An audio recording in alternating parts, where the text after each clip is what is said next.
البدع والأهواء، أهل البدع العقائدية وأهل البدع السياسية. نقول بيننا وبينكم السلف، بيننا وبينكم الكتب، كان فيقول البدع بيننا وبينكم. Bismillahirrahmanirrahim. Alhamdulillah. Wassalatu wassalamu ala Rasulillah wa ala alihi washabihi wa ba'd. Kita meneruskan bacaan kitab Bulughul Maram yang ditulis oleh Al-Hafidz Ibnu Hajar Al-Asqalani rahimahullah. Kita sudah masuk di kitab shalah bab yang ketiga, yaitu tentang syarat-syarat salat. Bab syuruti shalah, bab syarat-syarat salat. Mari sudah disebutkan tentang definisi syarat, kemudian juga kesimpulan dari syarat sah salat. Yang kita bahas yang pertama yaitu apabila seorang dalam keadaan kentut, maka hendaknya dia berpaling dari salatnya. Walaupun hadisnya dhaif, maka demikian amalan para ulama.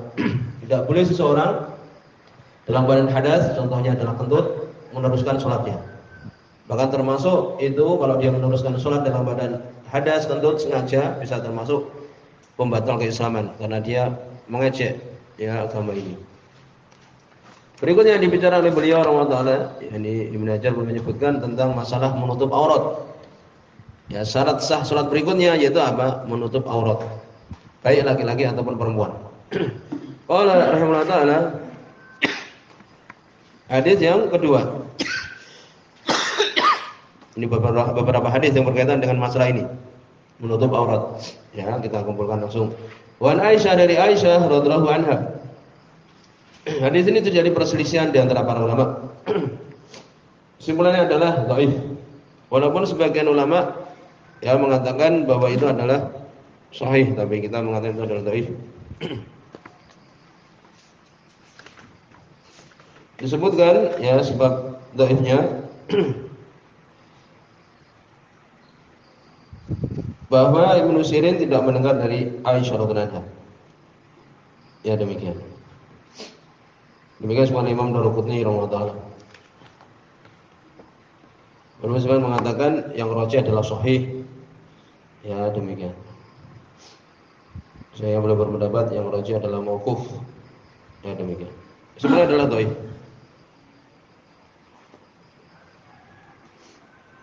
Dan menyebutkan riwayat mausul ghairu mahfudhah. Menurut Imam Daruqutni bahwa riwayat itu bersambung itu tidak terjaga, maksudnya adalah dhaif.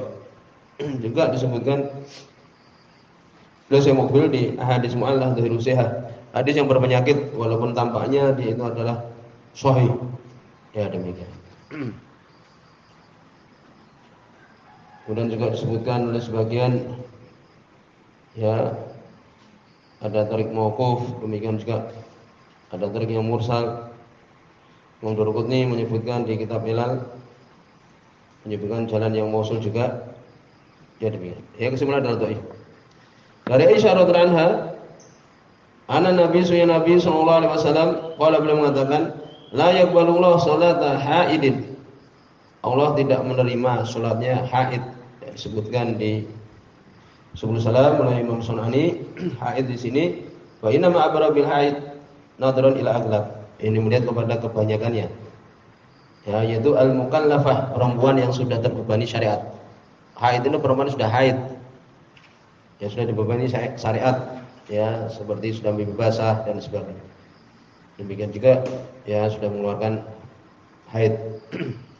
Jadi tidak Allah terima salatnya perempuan yang sudah balik illa bihimar, kecuali dengan himar. Himar oleh Imam Sunani ma yughati bihi ra's wal unuq. Himar sendiri adalah menutupi. Yang bisa ditulis himar itu yang menutupi kepala dan leher. Jadi hadis ini maknanya adalah Allah tidak menerima salat perempuan sudah balik kecuali menutupi kepala dan lehernya. Demikian. Nanti akan disebutkan masalah ini. Berikutnya untuk menutup aurat ketika sholat. Hadis nomor 3 di bab ini. Wa Jabir, dari Jabir bin Abdullah radhiyallahu anhuma, hadis muttafaqun alaih ini, hadis Bukhari Muslim. Ana Nabi sallallahu alaihi wasallam qala lahu. Nabi sallallahu alaihi wasallam berkata kepada beliau, kepada Jabir, "Idza kana thawb wasi'an," apabila baju itu luas ya. Fal tahib bihi fi shalah. Maka untuk iltihaf di dalam salat. Apa itu iltihaf? Ya disebutkan dalam Tauhidul Ahkam jelas di sini ya fa khalif baina tarafai. Wali Muslim kita teruskan dulu, hampir mirip maknanya. Dan di dalam Sahih Muslim, Wali Muslim, fa khalif baina tarafaihi, maka selisihkan di antara dua pojoknya. Nah ini, jadi kalau dia terluas pakaian itu, maka untuk diselisihkan di antara dua pojoknya, yaitu apa? Sebelah kanan, sebelah kiri, pundak kita ini. Kalau kainnya itu luas, maka untuk menutupi dua pundak. Itu, paham? Ini makna fa tahif bihi fi shalah. Untuk ya menyelisihkan, yaitu meletakkan yang di sebelah kanan dan sebelah kiri, di pundak kanan dan pundak kiri. Nah itu. Demikian juga khalif baina tarafai, untuk menyelisihkan dua pojoknya kanan dan kiri di pundak ini. Kalau kainnya luas untuk menutupi pundak. Bayangkan atau ikon kalau kemudian sempit, sarungnya sempit, kainnya cuma sempit. Bagaimana yang didahulukan? Kalau dia itu seorang laki-laki jelas, yaitu apa? Auratnya nanti dibicarakan yaitu antara baina surah wa rukbah. Jadi auratnya laki-laki itu adalah antara pusar, nah pertengahan ini udel bahasa Jawanya, sampai apa? Rukbah, lutut. Bisa ditulis aurat laki-laki itu antara pusar dan lutut. Jadi kalau pakaiannya sempit cuma sedikit, yang ditutup apa? Tutupi adalah antara pusar sampai lutut. Tapi kalau luas bagaimana? Ya udah atas sampai pundak tutupi. Itu ya. Wa in kana dhayiqan fattasir bihi. Nabi menyebutkan kalau dia itu sempit, maka fattasir itu izar. Izar itu sarung, gampangannya untuk kita pahami sarung. Sebenarnya itu seperti jari, seperti selendang ya. Ya selendang tapi untuk menutupi bawah itu. Sarung. Cuma dia tidak apa? Tidak dijahit bulat gitu enggak. Seperti selendang itu. Jari. Maka berisarlah dengannya. Kalau sempit berarti apa? Yang penting menutupi apa? Seperti sarung itu, menutupi antara pusar dan lutut. Muttafaqun alaih, hadis Bukhari Muslim. Nah ini jelas di hadis ini untuk menutup aurat. Berarti kalau laki-laki bagaimana? Kalau enggak punya kecuali sarung yang sedemikian sempitnya ini, yang sedikit ini, ya sudah. Fatasir bihi, bersarung dengannya. Sarung itu bagaimana sih? Ya antara pusar sampai lutut. Jelaskan ya hadis Muttafaqun alaih. Kalau tadi yang perempuan tadi, yang haid tadi kan, tapi hadisnya yang dhaif. Ya, walaupun itu termasuk dari pokok-pokok dalam permasalahan auratnya perempuan. Kemudian berikutnya hadis nomor 4. Walahuma, dan milik keduanya ini disebutkan oleh Imam Bukhari dan Imam Muslim. Min hadis Abu Hurairah, dari sahabat, dari hadisnya Abu Hurairah radhiyallahu anhu. La yusolli ahadukum, tidak salat salah seorang kalian, jangan salat. Ya. Jangan salat salah seorang kalian atau tidak salat. Ya, tidak salat berarti juga maknanya adalah tidak boleh. Ya, tidak salat salah seorang kalian bi thawbil wahid, di baju yang satu.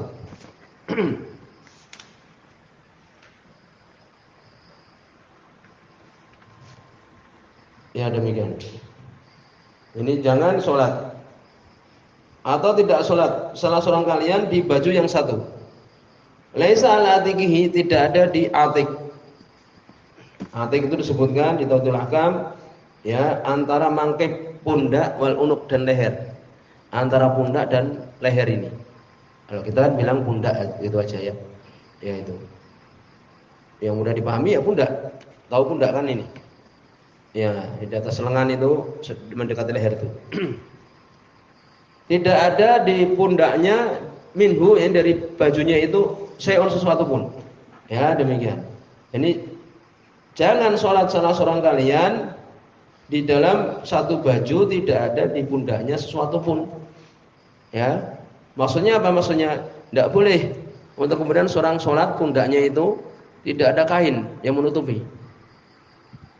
Walaupun terjadi perselisihan para ulama, bagaimana kalau dia nggak punya baju yang lebar, punyanya sarung tadi? Ya, Imam Ahmad beliau berpendapat harus ada tertutup di apa? Di atas pundaknya itu. Tapi yang benar wallahu alam bahwa itu tidak termasuk aurat seseorang.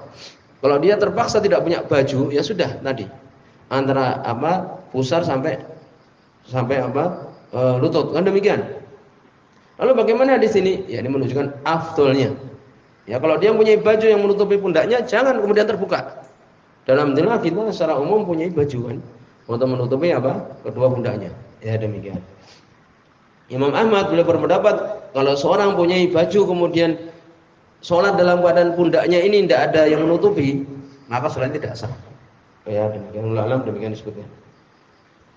Jadi di sini larangan seorang yang sholat di satu baju seperti apa sih? Seperti gamis dulu, gamis, jubah itu, ya, tidak ada di pundaknya itu sesuatu pun terbuka. Ya, demikian. Padahal itu ada perintah dalam Al-Quran, anjuran, ya ayyuhalladzina amanu khudzu zinatakum inda kulli shalah. Wahai orang beriman, ambillah perhiasan kalian ketika sholat. Seseorang sholat kemudian pundaknya terbuka, tidak ada kainnya, kan seperti orang tidak sholat kan. Seakan-akan bahkan tidak punya adab ketika sholat. Apalagi kemudian pakai kaos, ya kaos tidak pantas, ya demikian. Kemudian juga ya, ini berkaitan dengan masalah aurat juga, menutup aurat. Hadis yang kelima, dan itu adalah hadis yang ke-195. Wa Ummu Salamah, dari sahabiah Ummu Salamah radhiyallahu anha. Hadis ini bicarakan kesimpulan adalah dhaif, sudah dhaif ya. Di situ ada rawi, ya, ibunya Muhammad bin Zaid, karena disebutkan dari Abdullah bin Dinar dari Muhammad bin Zaid dari ibunya. Ibunya ini majhulah, tidak diketahui keadaannya. Dari Ummu Salamah, yang mengambil hadis dari Ummu Salamah. Ya, ibunya Muhammad bin Zaid ini adalah majhulah, tidak diketahui keadaannya. Bahkan disebutkan juga Abdurrahman bin Abdullah ini dhaif dan menyelisih para ulama yang lain, perawi hadis yang lain. Ya, Malik bin Anas, Bakar bin Mudhar, demikian juga Habas bin Giyas dan yang lainnya. Bersama dengan itu tadi bahwa ibunya Muhammad bin Zaid majhul, sudah ditulis. Ibunya Muhammad bin Zaid majhulah, tidak diketahui. Ini dhaif. Ya, demikian. Hadis ini dhaif disebutkan dari Ummu Salamah radhiyallahu anha. Anha salat Nabi sallallahu alaihi wasallam. Beliau bertanya kepada Nabi sallallahu alaihi wasallam, "Atusalli al-mar'ah, apakah seorang perempuan salat fi dir'in wa himar?" Di dir dan himar. Apa dir? Kesimpulan dir'un itu adalah kita tilahkan disebutkan yaitu gamis, ya, untuk perempuan. Al-murad huna qamisul mar'ah, bajunya perempuan, gamisnya perempuan itu. Ya, seperti baju dari atas sampai ke bawah. Paham? Jadi yang menutupi apa? Yang menutupi badan. Ya, demikian. Jadi ini adalah dir sendiri kan itu baju besi, ya, seperti itu. Atau tameng ketika perang kan itu. Tapi yang dimaksud di sini adalah bajunya perempuan yang menutupi badannya. Ya, itu. Jadi apabila idza kana dir sabiqon, jadi tanya di sini, apakah seorang perempuan sholat di bajunya wa khimar? Khimar apa itu tadi disebutkan sudah lewat. Khimar adalah yang menutupi apa? Menutupi rambutnya dan lehernya. Ya, ditulis khimar itu sudah lewat, itu menutupi rambut, ya, ini kepalanya, ya, rambutnya dan dan lehernya, sudah. Jadi beliau bertanya, Ummu Salamah ini menurut hadis ini, apakah seorang perempuan sholat cuma memakai baju yang menutupi badannya dan yang menutupi rambut dan lehernya, bighairi izar, tanpa memakai sarung. Nah, itu. Jadi seperti seorang memakai gamis itu, semua menutupi kakinya, kemudian badannya, ya kan, tangannya, kemudian juga khimarnya menutupi kepala, demikian juga lehernya. Tanpa bighairi izar, tanpa memakai sarung, karena cuma baju yang menutupi badan, ya, dan yang menutupi kepala dan lehernya. Kalau maka Nabi SAW beliau mengatakan, idza kana dir'u sabiqun, apabila dir', yakni baju tadi menutupi badannya itu sabiq, yakni luas, yugoti zuhur qadamaiha, yang bisa menutupi, zuhur, bagian atas qadam, apa itu? Telapak kaki. Ya, kedua telapak kakinya. Ya, ini menutupi bagian atas dari apa? Kedua telapak kakinya. Nah, maka boleh. Akhraj Abu Dawud, mengeluarkan Imam Abu Dawud, wasau aimah waqfahu, dan para ulama mensesuaikan itu adalah mauquf. Ini ucapan Ummu Salamah saja. Tapi kita katakan tadi itu adalah dhaif. Ya itu. Maka di sini dibahas oleh para ulama tentang masalah ini, kita sebutkan sebagiannya. Ya, yaitu apa? Menunjukkan bahwa menutup aurat itu adalah syarat sah salat. Ya, syarat sah salat. Saya juga mengatakan idza kana wajiban fil ibadah, apabila itu wajib dalam ibadah, maka setiap wajib dalam ibadah ya yang itu syarat sahnya apabila ditinggalkan dia itu secara sengaja amdan batulat hadil ibadah, maka batal ibadah ini. Ya, menutup aurat kan termasuk syarat sah salat. Kalau dia sengaja maka batal. Ya, demikian. Demikian juga la tajuz shalah uryanan ma qudratihi al-libas. Ittifaq ulama, tidak boleh salat telanjang dalam keadaan dia mampu untuk pakai baju, sepakat para ulama. Ya, demikian. Salat demikian dulu. Ya, kita tutup. Subhanallah.